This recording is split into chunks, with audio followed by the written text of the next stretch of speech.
Only కొన్ని సినిమాలో పని చేశారు కాబట్టి సినిమా యాక్టర్ లాగా యాక్టింగ్ బాగానే చేస్తున్నారు.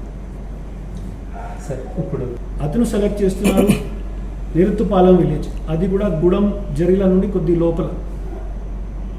అక్కడికి వెళ్తే సిగ్నల్ కనెక్టివిటీ కానీ మన రోడ్ కనెక్టివిటీ కూడా కొద్దిగా ఇప్పుడు కొద్ది సమస్య ఉన్నాయి.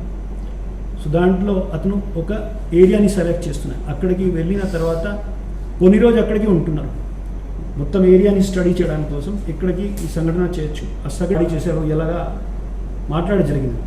నిజమైన మనం చూస్తే అది ఇన్సిడెంట్ జరగలేదు, అతను పాస్టర్ కాదు, సెల్ఫ్గా ఇంట్రెస్ట్ కోసం రెచ్చగొట్టడం, మత వివాద పెట్టడం, చట్టాన్ని పూర్తిగా డిస్రిగార్డ్ చేసి పబ్లిక్ మధ్యలో మత వివాద చేసి వాళ్ళని పూర్తిగా అవమాన చేసి నెట్వర్క్స్లో యాడ్ చేసి వాళ్ళందరికీ ఫోన్ నెంబర్స్ తీసుకోవడం జరిగిన తర్వాత దాంట్లో బాగా ఇన్నోసెంట్గా ఎవరైనా ఉంటున్నారో వాళ్ళతో ఫిజికల్గా పర్సనల్గా మాట్లాడి జరిగిన ఈ క్రమంలో వాళ్ళు మనకి ఈ వీడియో దాంట్లో బండిలో ఒక మనిషి వీడియో తీసుకుంటున్నారు. వీడియో తీసుకునే సమయంలో ఒకరు డ్రైవింగ్ చేస్తున్నారు. దీని తర్వాత రెండు మనిషి మాస్క్లో వస్తారు, ఒకరు ఆరెంజ్ బట్టలతో ఫేస్ని ముఖంని కవర్ చేసి ఉంటారు, ఒకరు బ్లాక్ మాస్క్ ముఖంలో ఉంటుంది. ఆ సమయంలో వీడియో రికార్డ్ చేసిన వాళ్ళు చెప్తున్నారు నేను కాదు. ఆ వీడియో నంబర్ 1 మనకి ఎవిడెన్స్ ప్రకారంగా చూస్తే దీనికి ఎవిడెన్స్ని వెళ్ళి బాగా గవర్నమెంట్. నంబర్ 2 వాళ్ళు విలేజ్లో ఉండే సమయంలో మిగతా మనిషి రాలేదు. దీని బిఫోర్గా ఒక వైట్ టీషర్ట్లో మనిషి ఉంటున్నారు అండ్ కింద ఇతను బట్టలు చంపేసి ఉంటుంది. ఈ రెండు వీడియో కూడా మనకి చూస్తే క్లియర్గా మనకి అర్థం వస్తున్నాయి అది స్కెచ్ ఎలా చేయడం జరిగింది. ఈ మొత్తం కాన్స్పిరసీ ఒకటి మత వివాద పెట్టి అండ్ దెన్ ఒక సోషల్ మీడియాలో ఎలక్ట్రానిక్ మీడియాలో ఒక చర్చ స్టార్ట్ చేయడం వెంటనే బయటపడిపోయింది. ముఖ్యమైన మనకి ఆ వీడియో వచ్చినాగా సమాచారం ఏం వచ్చినా బ్రేకింగ్ న్యూస్ ఏం వచ్చినా ఒక పాస్టర్ పైన దాడి జరిగిన ఎవరు కూడా అది క్వశ్చన్ అడగలేదు, అతను నిజమైన పాస్టర్ ఉన్నా లేదు. ముఖ్యమైన క్వశ్చన్ అదే అడగాలి ఫస్ట్.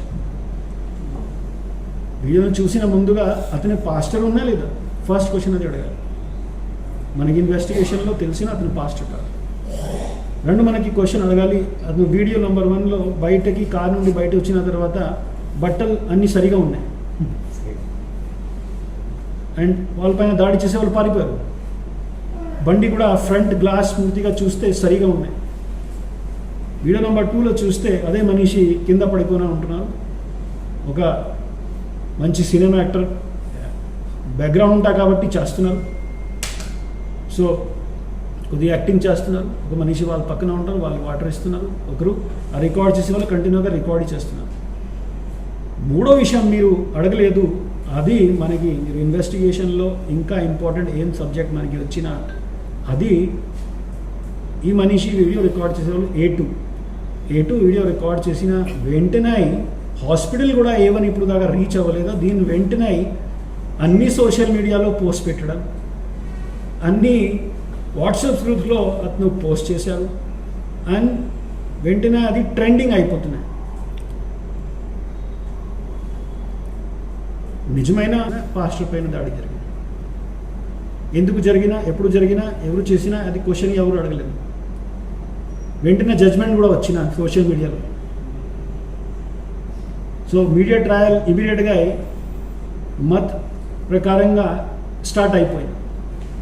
సో దీన్ని పోలీస్ వాళ్ళు బాగా సీరియస్గా తీసుకొని అన్ని ఎవిడెన్సెస్ని కలెక్ట్ చేసి ఇప్పుడు మీ సమక్షంలో వాళ్ళని అరెస్ట్ చేయడం జరిగిన దీనికి వివరణ ఇస్తున్నారు. సరే, ఈ ఘటన వాళ్ళు ఒప్పుకున్నారు సార్? ఉన్నాయి, ఒప్పుకోలేదు, నో ప్రాబ్లం. వాళ్ళు ఎవిడెన్స్ అన్ని చూపిస్తారు. జడ్జ్ గారి సమక్షంలో ఎవిడెన్స్ ఉంది.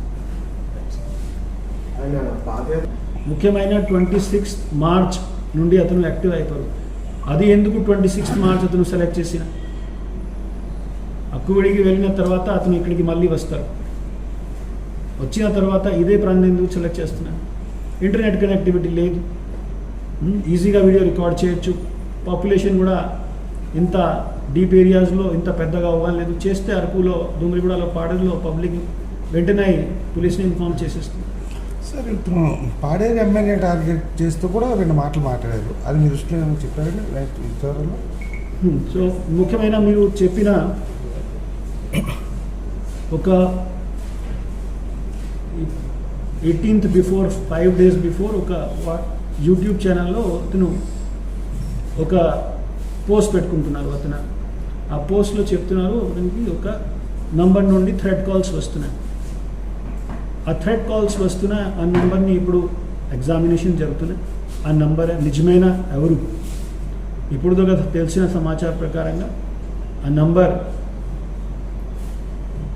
ఏ మనిషికి ఉన్నా మనకి తెలిసిన సమాచారం ఉన్నాయి. ఆ మనిషిని కూడా ఇప్పుడు ఎగ్జామినేషన్లో ఫర్దర్గా ఇన్వెస్టిగేషన్ పార్ట్ కాబట్టి చేయాల్సిన ఉన్నాయి. ఆ వీడియోని పూర్తిగా మనకి స్టడీ చేయాల్సిన ఉన్నాయి. ఆ వీడియోలో ఆ మనిషి ఏం మాట్లాడుతున్నారు, ఈ A1 ఏం మాట్లాడుతున్నారు, ఇవన్నీ కొద్ది డీటెయిల్గా ఎగ్జామినేషన్ చేయాల్సిన. నిందితులందరినీ కూడా ప్రస్తుతానికి ఏం చేశారు సార్?